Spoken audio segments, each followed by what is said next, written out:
अस्सलाम वालेकुम। कैसे हो आप सब लोग। आपने दुनिया के बहुत ज़्यादा डेज़र्ट के बारे में सुना होगा कि डेज़र्ट गर्म हो सकता है और ख़तरनाक हो सकता है, लेकिन आज हम ट्रैवल करने वाले हैं दुनिया के सबसे ड्राइएस्ट प्लेस में और सबसे ड्राइएस्ट डेज़र्ट में, जो चिली में मौजूद है। उसके पीछे क्या कहानी है, ये इतना ड्राई क्यों है। तो चलें वीडियो को स्टार्ट करते हैं। लेकिन अगर आपने हमारे चैनल को सब्सक्राइब नहीं किया है तो प्लीज़ हमारे चैनल को सब्सक्राइब करें और बेल आइकन को दबा दीजिए ताकि आपको और ऐसी इंटरेस्टिंग वीडियो मिलते जाए। एटेकामा डेजर्ट, ये जो चिली में मौजूद साउथ अमेरिका में एक खूबसूरत सा डेजर्ट है, लेकिन भाई इसकी खूबसूरती पे ना जाए।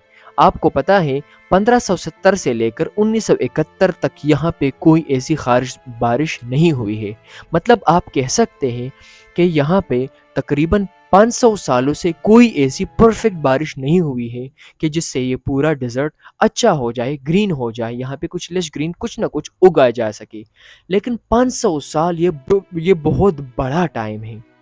आपको पता है पर ईयर के हिसाब से यहाँ पे सिर्फ 0.6 और कुछ जगहों पे 0.12 मिलीमीटर की बारिश हो जाती है। हाँ, एक बार कुछ ऐसे प्लेसेस को रिकॉर्ड किया गया था जहाँ पे ज़्यादा से ज़्यादा सिर्फ 1 मिलीमीटर की बारिश हुई थी।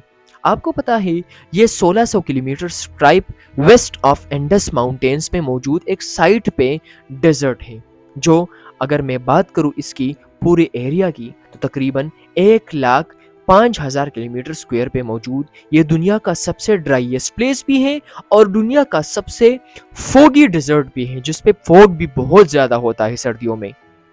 आपको पता है ये अगर मैं इसकी बात करूं कि अब ये इतना ड्राई क्यों है, इतना एरिड क्यों है, तो इसके पीछे वजूहात है और उस वजूहात से पहले मैं कुछ और बातों का मैं जिक्र करूंगा। ये जो डेजर्ट है, मार्स के लिए जो बहुत ज़्यादा एक्सपेरिमेंट किए गए थे, तो इस एटेकामा डेजर्ट को चुना गया था। ये Pacific coast of South America में वाक़या एक खूबसूरत सा डेजर्ट है। लेकिन मैं फिर बात करूंगा भाई इसकी खूबसूरती पे ना जाए, कुछ ऐसे वजूहात भी आपको मिलेंगे जो आपको चौंका देगा। बिल्कुल अजीब सा है और बिल्कुल यूनिक है। आपको पता है इसके एरिडिटी के पीछे रीजंस क्या हो सकते हैं।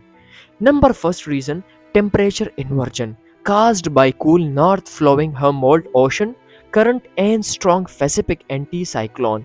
मतलब ये जो पूरी मैंने बताया, मतलब कुछ ऐसे टेम्परेचर इन्वर्जन्स की वजह से ये बहुत ज़्यादा गर्म भी है और बहुत ज़्यादा एरिड भी है और इंतहाई ड्राई प्लेस बनता है।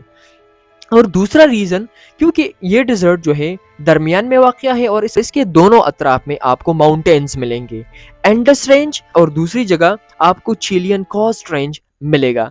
तो भाई इसमें मतलब कह सकते हैं दोनों पहाड़ों की वजह से एक साइंसी एक फैक्ट होता है जिसको कहते हैं two sided rain shadow effect. इसकी वजह से या तो रेन नहीं आती और इसकी वजह से सर्द हवा यहाँ पे नहीं पहुँचती, जिसकी वजह से ये दुनिया का सबसे ड्राइएस्ट प्लेस बन जाता है। लगता है कि आपको ये वीडियो काफ़ी यूनिक लगी होगी, क्योंकि मुझे भी पहले बहुत यूनिक लगी कि यार एक ऐसी जगह कैसे हो सकती है जहाँ पे 500 सालों से बारिश ना हो।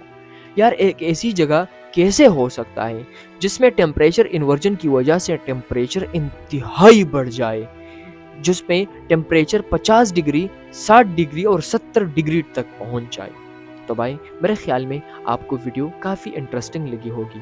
और भाई अगर मैं आपको एक और भी बात कर लूँ कि ये एक डेजर्ट बन रहे हैं, हमारी दुनिया के मुख्तलिफ प्लेसेस में एक ड्राइएस्ट प्लेसेस बन रहे हैं, हमारी दुनिया गर्म हो रही है। आपको पता है इसके पीछे हमारी भी कुछ वजूहात के, हमारे भी कुछ कारनामे हैं। अगर हम अपनी आलूदगी को कम कर रहे, कुछ ऐसे ग्लोबल वार्मिंग को कम कर ले, इसको कंट्रोल में लाया जाए, तो कह सकते हैं जो हमारी ग्रीन दुनिया है, जो हमारी लश ग्रीन दुनिया है, इसको हम डेजर्ट बनने से बचा सकते हैं।